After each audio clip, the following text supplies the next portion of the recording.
Ini tentang kekuasaan, tentang kemiskinan yang mencekik, tentang kekuasaan lelaki di atas ketidakberdayaan perempuan.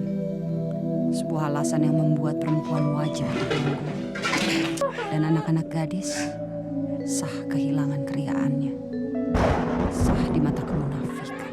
Keserakahan menyulap anak-anak tak lebih dari sepotong daging yang menggiurkan, diperdagangkan, dikejar-kejar, dan diperebutkan, dan dituding sebagai perusak moral bangsa.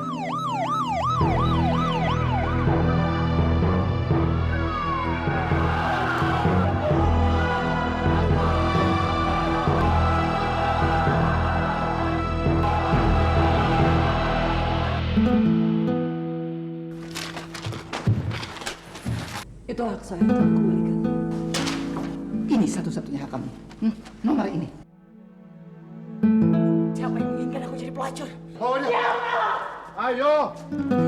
Ya Allah! Bagi kami yang penting kami ada hukum mati yang mulia. Kalau Anda mau selamat, keluarkan Jamila sekarang. Kamu membunuh seorang menteri. Kamu bertanggung jawab pada masyarakat, pada negara. Jam 1 nanti penjara ini akan disterilkan. Tidak ada gerasi untuk seorang pelacur. Kau iki korban agama digawe politik-politikan. Di kampung halamanku, Pak Kiai, tidak ada satu anak pun yang lahir tanpa disambut dengan doa-doa dan salawat Nabi. Tapi kemiskinan punya kekejian untuk melumpuhkan akal sehat. Dengan alasan kemiskinan, setiap anak perempuan sah untuk diperdagangkan. Bahkan ketika mereka masih bayi merah, doa-doa dan salawat-salawat itu hanya menjadi sebuah upacara, sebuah perbudakan sakral yang lahir dari kemiskinan dan lemahnya iman. Tidak satupun yang bangkit mengutuknya. Aku manusia ciptaan Allah yang paling sempurna, tapi aku pelacur, dan sejak masih di dalam rahim ibuku, aku sudah menjadi pelacur dan aku tidak berdaya untuk menolaknya. Kita dengan tegas menolak segala upaya untuk membebaskan Jamila dari hukuman mati. Kamu harus membayangkan kamu leader dari sekian ratus orang yang ada di situ. Mungkin didahului dulu, Allahu Akbar gitu, lalu orang diem gitu. Pengampunan hanya akan memperpanjang. Ini film trafficking yang sangat menonjol di sini kan Jamila. Sebenarnya kenapa Jamila saya tonjolkan, karena saya butuh alur ya, cerita dari seseorang yang menjadi korban gitu. Lalu nanti di dalam flashback atau apa, orang akan melihat bagaimana menderitanya anak-anak ketika dia dilepas dari perlindungan orang tua. Tapi tetap dia tidak panas melakukan proses itu. Dia tidak pernah melakukan hal-hal yang mengancam. Ini emang ribet ya. Oke deh. Jadi kalau saya sih kasih sama saya itu schedule itu, saya periksa lagi besok gitu. Kalian kerjakan yang selanjutnya. Bagaimana pendapat Ibu? Bawa dia ke ruang isolasi. Aku lebih suka meminta presiden untuk meniduri kubur dia, ketimbang memintanya memberiku pengampunan. Pengampunan hanya akan memperpanjang kesialanku.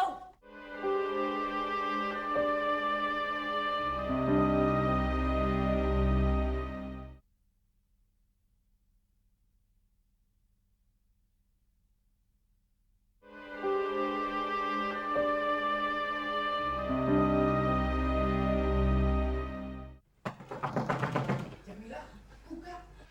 Mana, Pak? Mau kemana?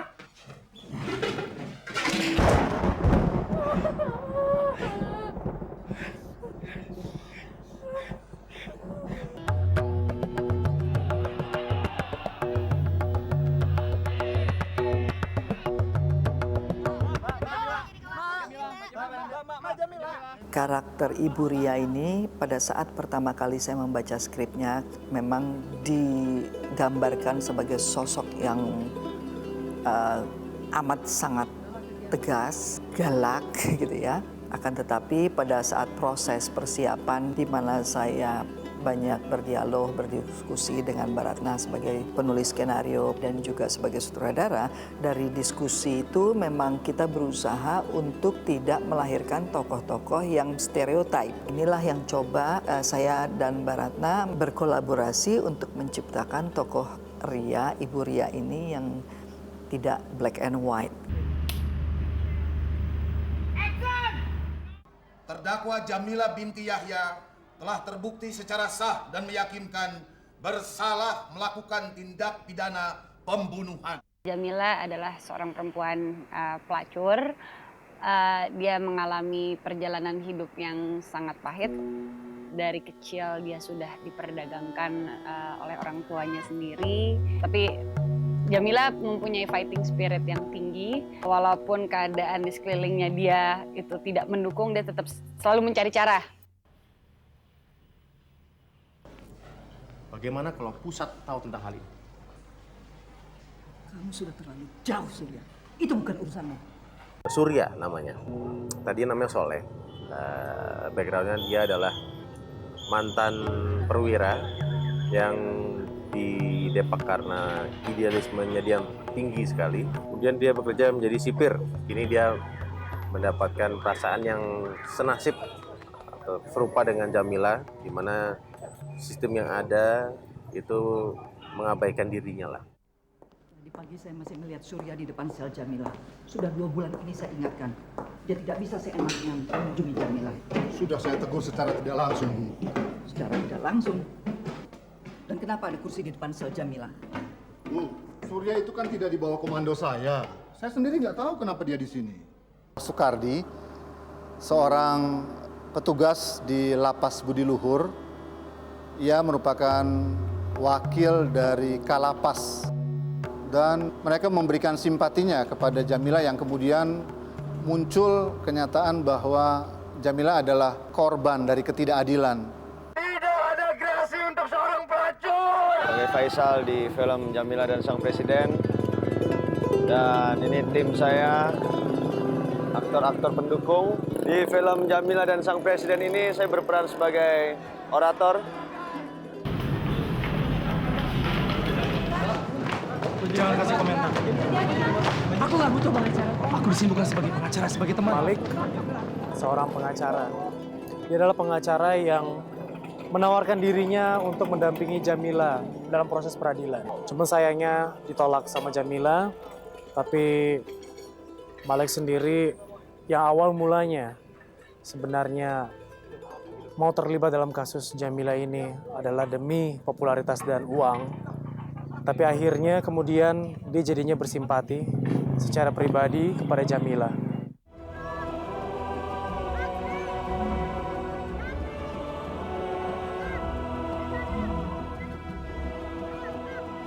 Ini adalah potongan-potongan cerita nyata yang saya rangkai di dalam sebuah cerita. Proses menulis itu udah terjadi di kepala saya. Jadi kalau ke film ini kan prosesnya kan adaptasi ya. Kita adaptasi dari teater ke film. Tugas saya kemudian kalau dari naskah teater ke film kan tinggal tugas membuatnya menjadi film.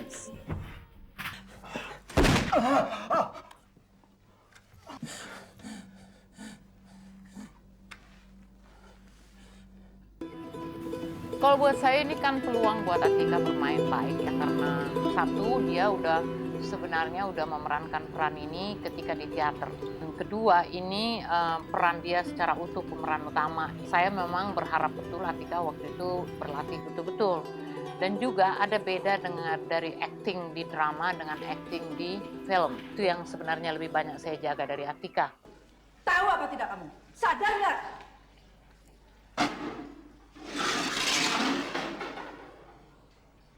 Aku yang membunuh pejabat itu, Boy. Dan aku melakukannya dengan sadar. Orang-orang seperti mereka memang seharusnya dibunuh. Saya lebih mempercayakan pada dia ya. Kita banyak diskusi. Jadi saya memang juga bukan tipe sutradara yang mendikte pemain. Jadi saya lebih suka mereka melakukan eksplorasi sendiri, lalu kita bahas. Menurut saya dari sisi pemain cukup bagus.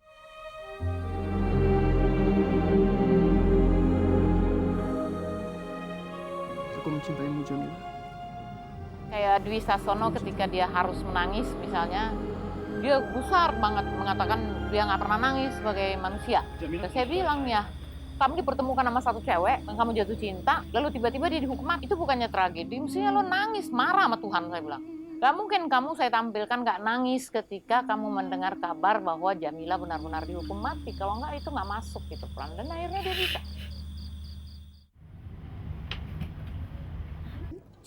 Aku sebenarnya udah tahu peran ini milik siapa gitu. Susi ya, Ria Irawan gitu. Gue tahu di setiap film yang dipertanggungjawabkan untuk gue perankan itu pasti peranan gak gampang. Dalam arti mungkin orang ngelihat oh peranan cuma 4 scene, tapi bahwa peranan yang bukan apa-apa gue usahain bisa jadi siapa-siapa, bisa dibicarakan. Itu target gue. Itu lebih mudah daripada kita menciptakan orang yang belum tentu karakternya sama, dan juga soal kemampuan mainnya, dia itu kemampuan mainnya bagus.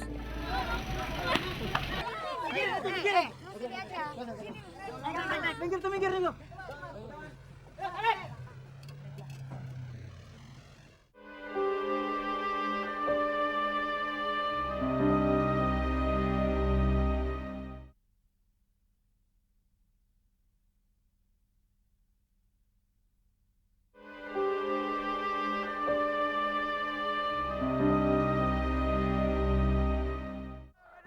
Aku kagum karo kowe Jamila.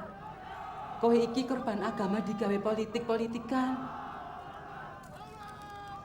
Kowe masih sholat ndak?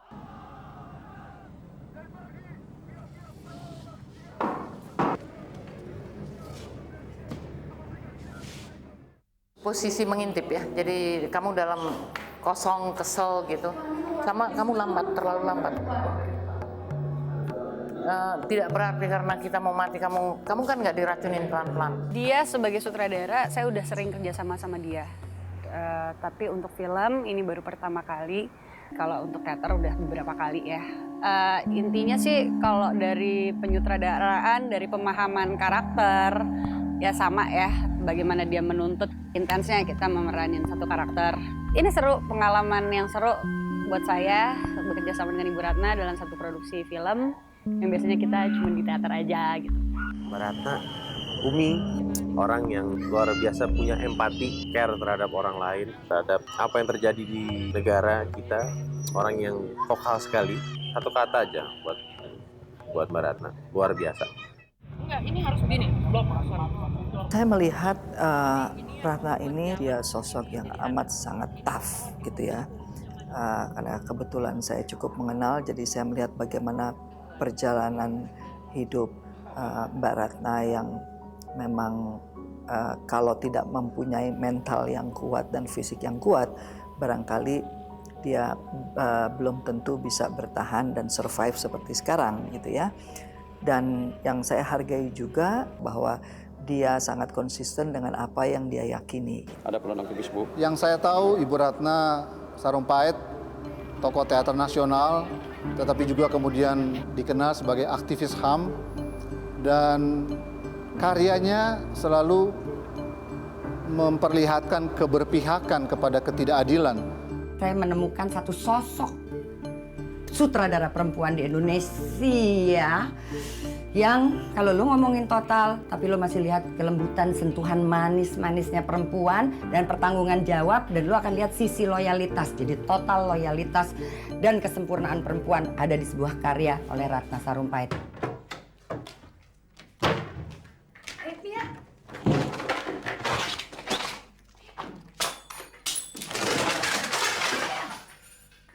Hampir seluruh diri saya ada di sini nih gitu. Tapi saya harus akui juga, kalau ini film akan jadi bagus, saya juga nggak boleh sok tahu gitu. Kayak misalnya dalam konteks penyutradaraan, saya punya mimpi dalam visi-visi penyutradaranya, tetapi secara teknis lebih saya percayakan pada Sam Sarumpait ya. Dia udah masternya. Kebetulan dia adik aku, tinggal menyampaikan pada dia aku mau begini, nah dia bikin angle-nya deh gitu. Pertanyaannya apa yang bisa membuat tetapnya ini menjadi logis? Maksudnya jamban doang? Jamban sama keran atau sama satu kayak wastafel. Kendala itu nggak mungkin nggak ada. Ember kecil. Jadi gini, saya ini sutradara teater. film ini film pertama saya. Walaupun sebelumnya saya pernah jadi editor di Naga Bonar 1 misalnya, atau di Cintaku di Rumah Susun, saya juga asisten editor di situ ya. Tetapi yang utuh saya mulai dari menulis, producer, sama directing, ini pertama. Itulah aku justru memilih kru yang hebat-hebat gitu ya, yang pokoknya aku mintanya yang kelas 1 semua gitu. Kendalanya uang juga, terus satu merah panggung yang biasanya menggarap teater, lalu tiba-tiba dihadapkan pada produksi film, lalu film pun besar cita-citanya, yang tadinya digital tiba-tiba jadi 35 mm, lalu ya ada juga seperti saya rasa juga lazim terjadi di mana-mana, ada juga konflik-konflik. Yang maksud saya bagaimana ini secara fungsi orang harus lihat. Mungkin ketika malam hari Bu Ria datang harus dia buka dulu, ada 2. Tapi kalau pagi ini katakanlah bahwa memang karena pagi-pagi dibuka.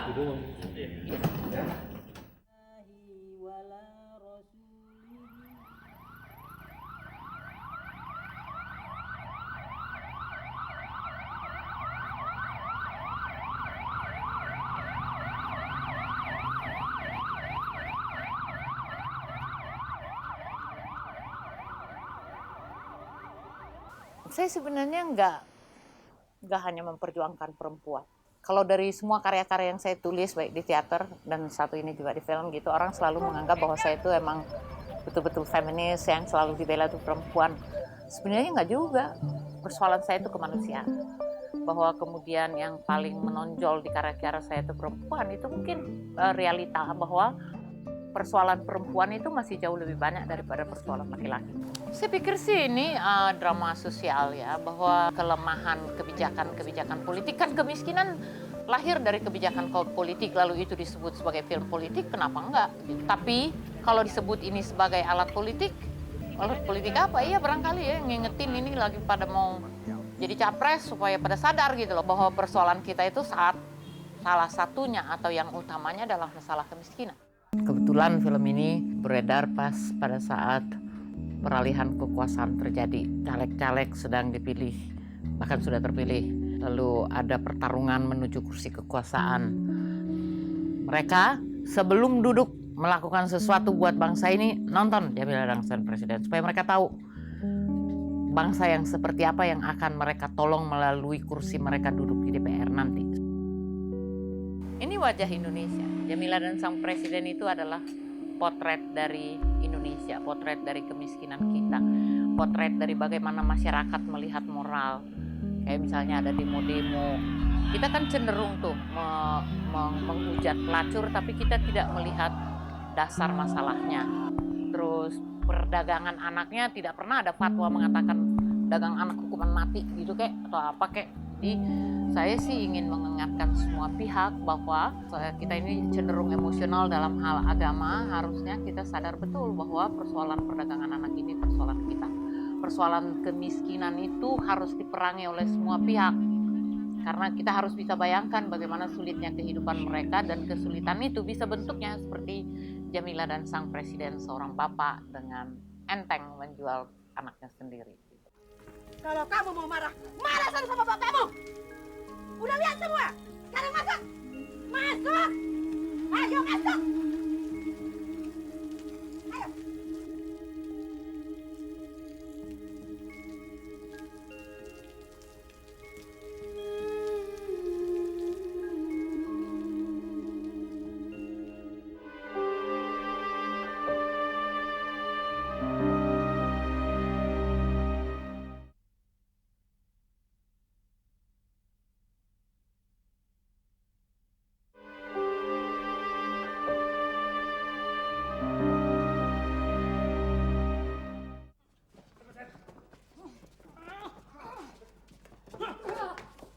Sombong kamu. Kamu pikir kamu orang penting? Jadi saya berharap dari film ini semua pihak tergugah bagaimana pentingnya melindungi anak-anak kita, anak-anak Indonesia ini adalah anak-anak yang ke depan kita harapkan akan membangun bangsa ini. Tapi kalau mereka hidup miskin dan oleh karena kemiskinan itu mereka bisa jadi terlantar seperti Jamila, ya apa yang mau kita harapkan gitu. Begitu juga dengan kaum perempuan ya ibu, ya anak-anak. Buat saya ini di film ini kan persoalan perempuan juga, persoalan anak juga, persoalan kemiskinan juga. Dan ini buat saya film ini semacam teguran lah buat kita untuk kita merenung gitu. Aku nggak mau bikin berat-berat, tetapi setidak-tidaknya saya berusaha membuatnya sedemikian dramatis supaya dia melekat di hati kita.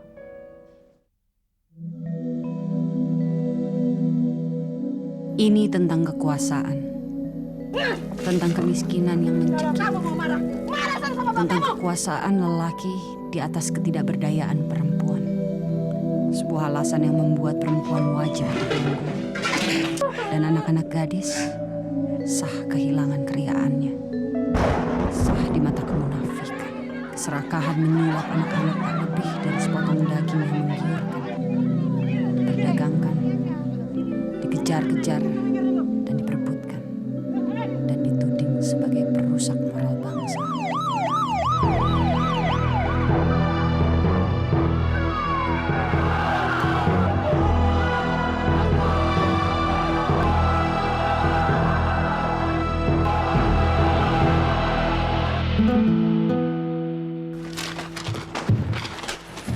Itu hak saya untuk kembalikan. Ini satu-satunya hak kamu. Nomor ini. Siapa yang menginginkan aku jadi pelacur? Oh, ya. Ayo. Ya Allah! Bagi kami yang penting kami dihukum mati yang mulia. Kalau Anda mau selamat, keluarkan Jamila sekarang. Kamu membunuh seorang menteri. Kamu bertanggung jawab pada masyarakat, pada negara. Jam 1 nanti penjara ini akan disterilkan. Tidak ada gerasi untuk seorang pelacur. Kowe iki korban agama digawe politik-politikan. Di kampung halamanku, Pak Kiai, tidak ada satu anak pun yang lahir tanpa disambut dengan doa-doa dan salawat Nabi. Tapi kemiskinan punya kekejian untuk melumpuhkan akal sehat. Dengan alasan kemiskinan, setiap anak perempuan sah untuk diperdagangkan. Bahkan ketika mereka masih bayi merah, doa-doa dan salawat-salawat itu hanya menjadi sebuah upacara, sebuah perbudakan sakral yang lahir dari kemiskinan dan lemahnya iman. Tidak satu pun yang bangkit mengutuknya. Aku manusia, ciptaan Allah yang paling sempurna. Tapi aku pelacur, dan sejak masih di dalam rahim ibuku, aku sudah menjadi pelacur dan aku tidak berdaya untuk menolak.